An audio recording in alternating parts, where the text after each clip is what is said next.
Hey there, it's Linda, and welcome back to my channel. Today we're going to be discussing how to overcome imposter syndrome as a graduate student. And imposter syndrome is really about having self-doubt and feeling inadequacy even though we've had prior success.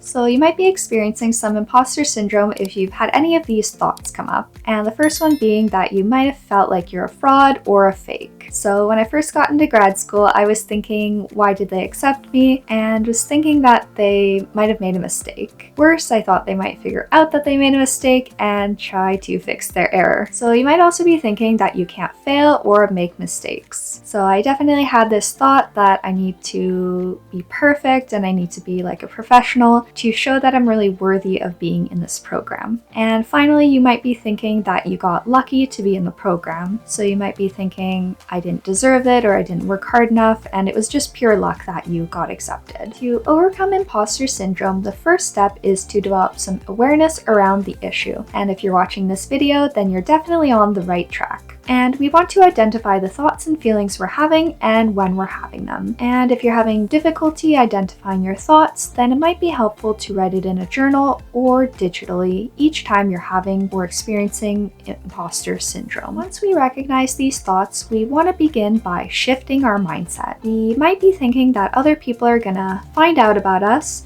or that we don't deserve success. But we have to remind ourselves that no one's perfect and everyone's in this grad program to learn something. And of course, we're gonna learn more things over time and we don't have all the answers right now. Remember to be kind and forgiving towards yourself even if you make mistakes. So in my first year, I'd often worry about appearing perfect and not making any mistakes to prove that I was qualified and worthy of this program. But then I soon realized that even though I was admitted to grad school, that didn't necessarily mean I was ready for a career as a counselor, and I was still making mistakes even though I wasn't trying to. In my second year, I wanted to do as much as possible to prepare for my career after grad school.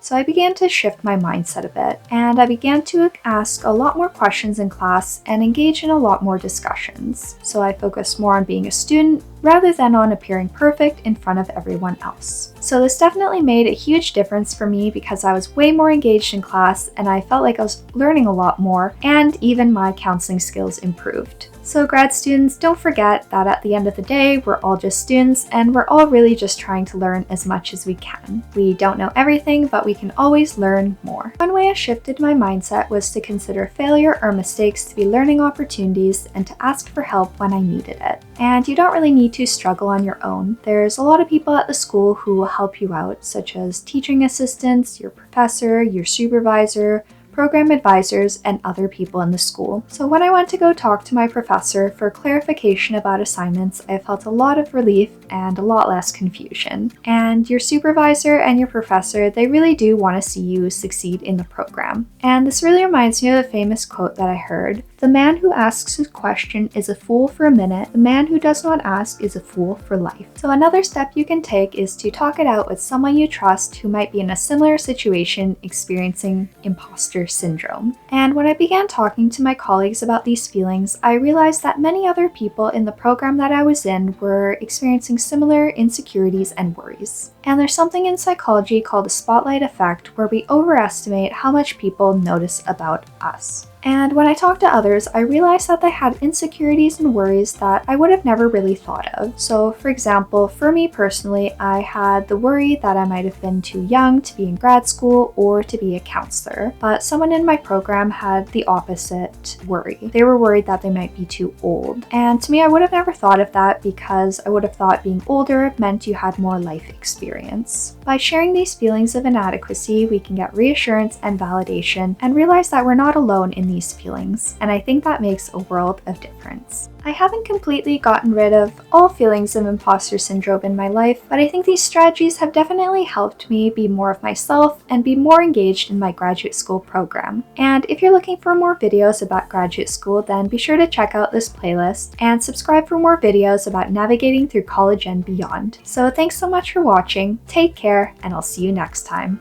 Bye!